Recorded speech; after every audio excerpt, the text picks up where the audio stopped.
আসসালামু আলাইকুম প্রিয় শিক্ষার্থীরা,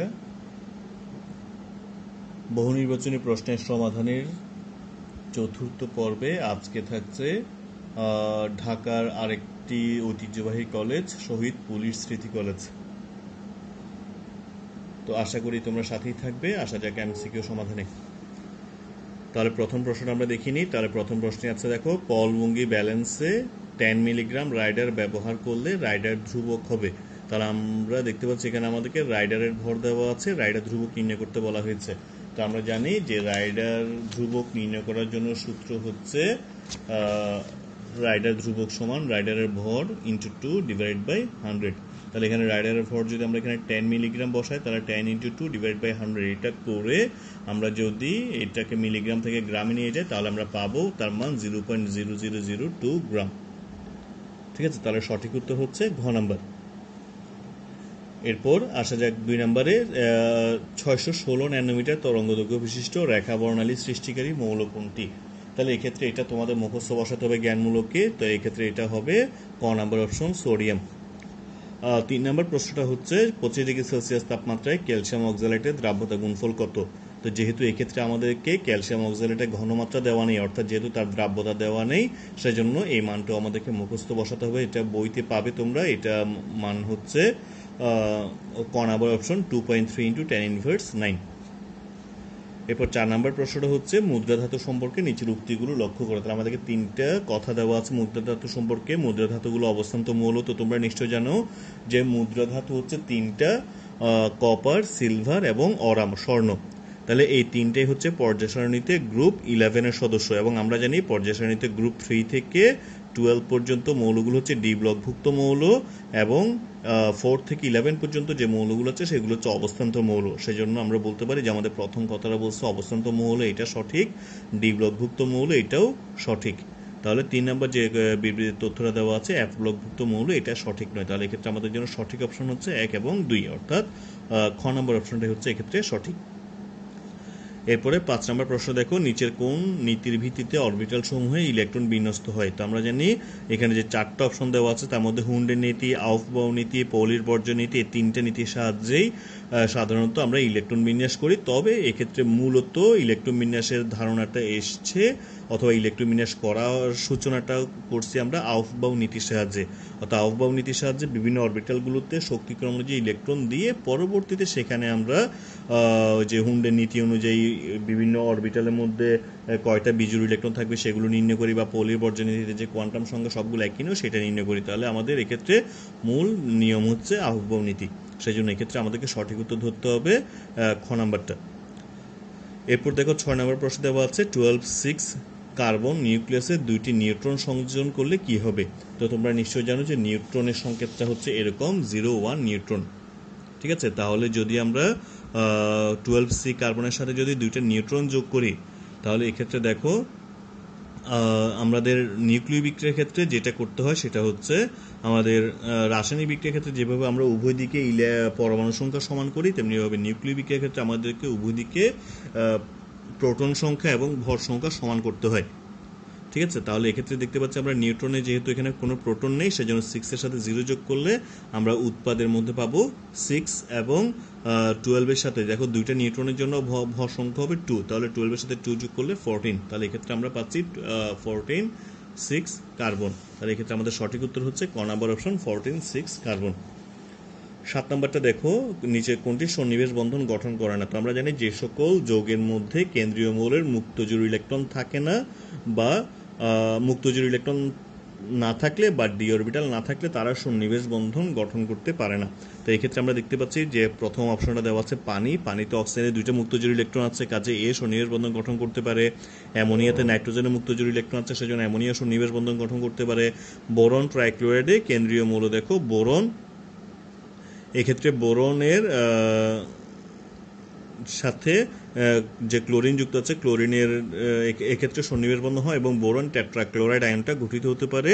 কিন্তু সর্বশেষ যেটা দেওয়া আছে আমাদের CCl4, তো CCl4 এর মধ্যে আমরা দেখতে পাচ্ছি যে কার্বনের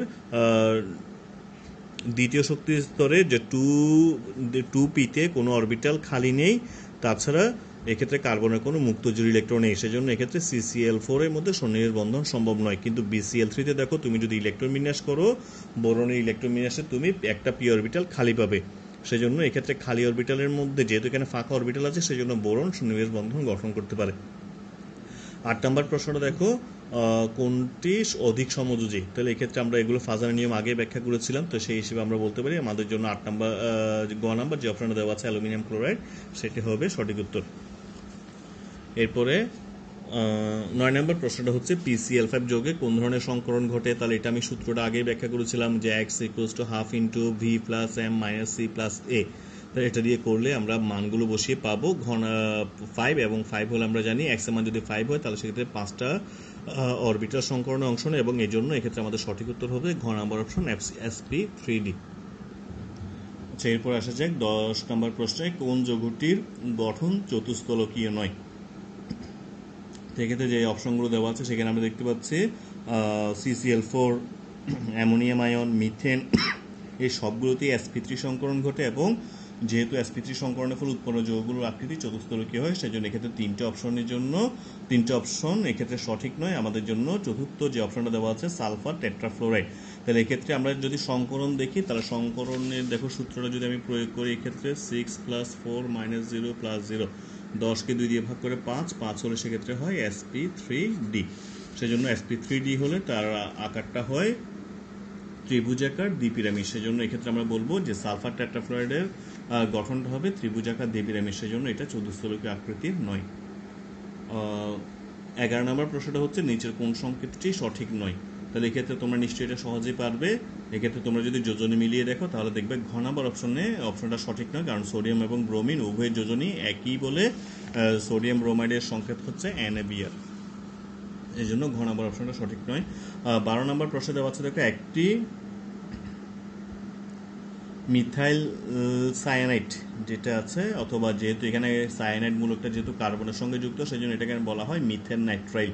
ঠিক আছে, যদি সায়ানাইড মূলকটা কোনো অধাতুর সঙ্গে যুক্ত হতো তখন তাকে আমরা সায়ানাইড হিসেবে পড়তাম, কিন্তু যেহেতু এটা কার্বনের সঙ্গে যুক্ত সেজন্য এটাকে নাইট্রাইল হিসেবে পড়তে হয়, সেই জন্য এটার নাম হচ্ছে মিথেন নাইট্রাইল। অণুতে সিগমা এবং পাই বন্ধনের সংখ্যা।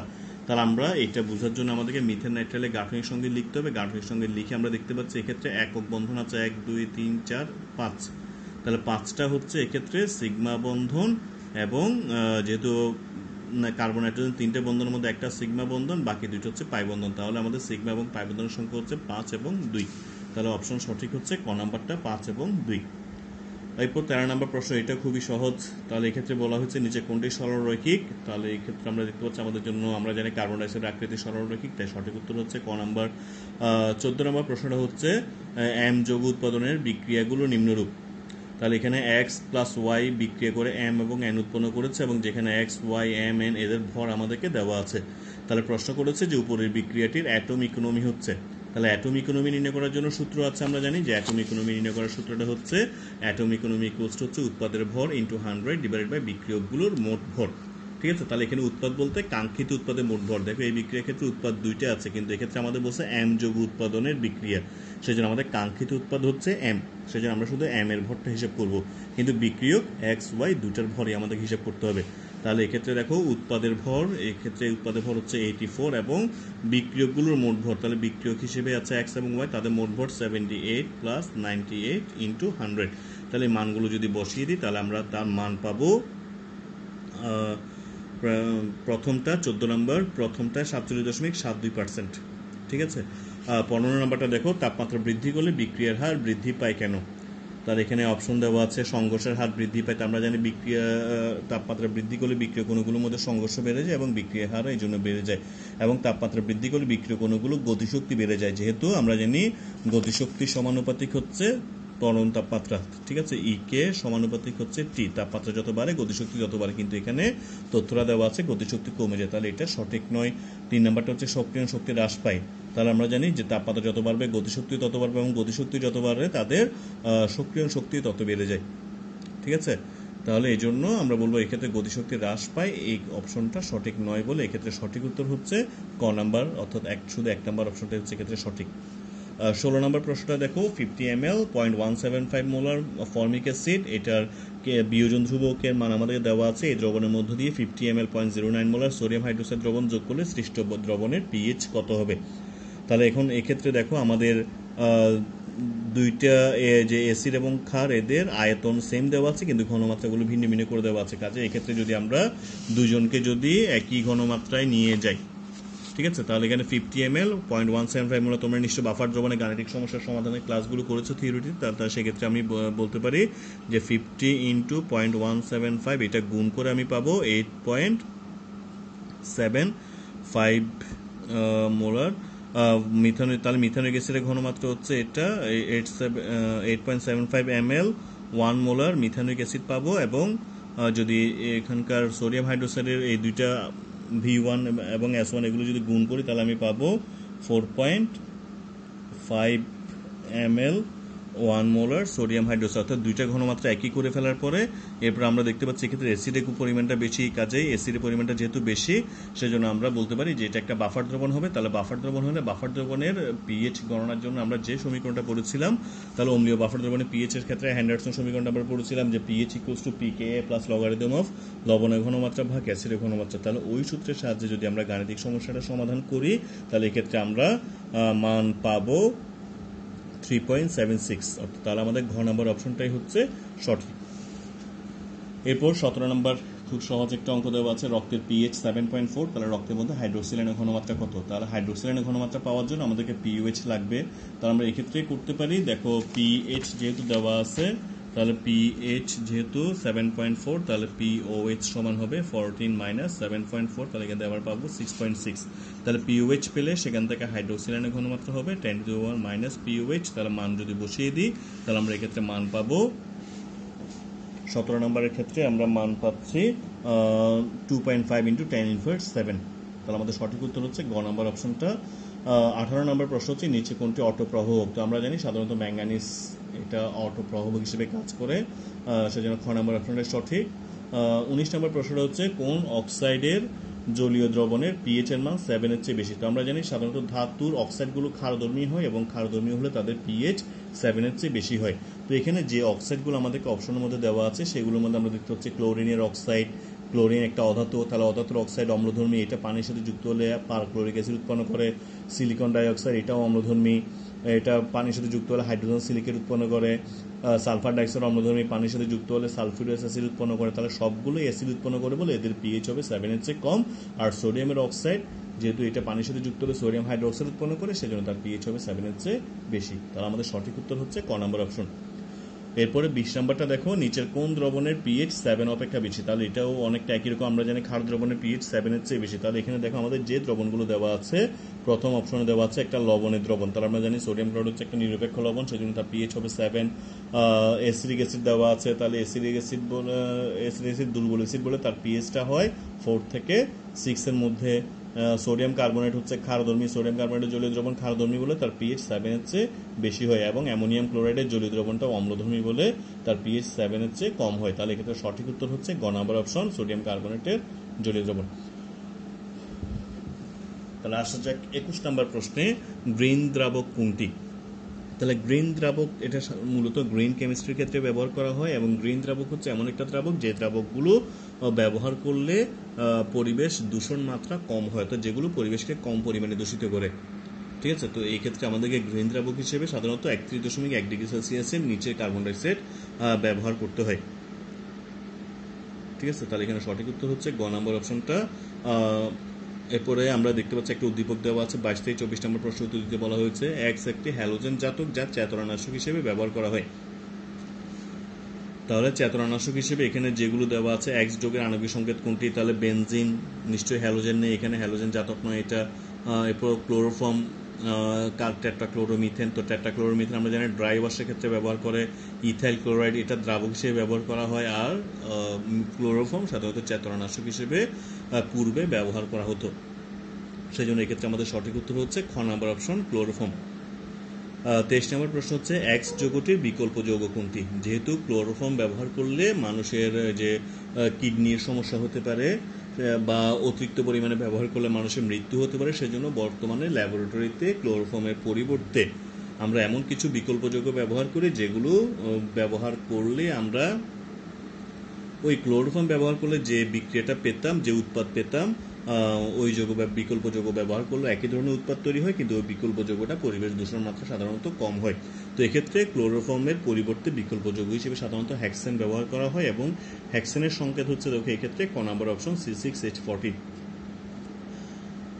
24 নম্বর প্রশ্নটা হচ্ছে নিচে কোন পরীক্ষার মাধ্যমে এক্স যৌগের উপস্থিতি নিশ্চিত হওয়া যায়?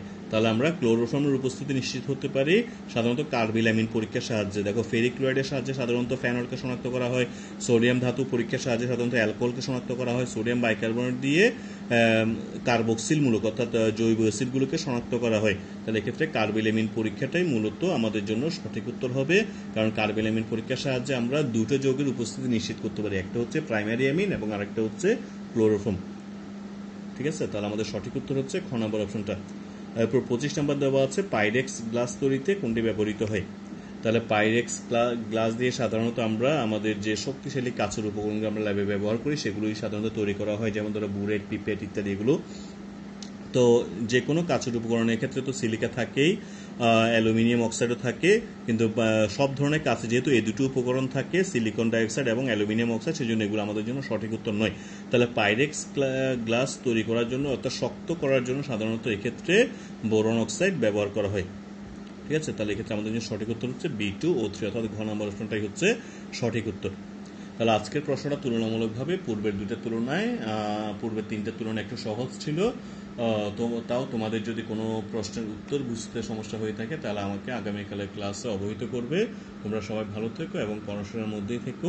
খোদা হাফেজ।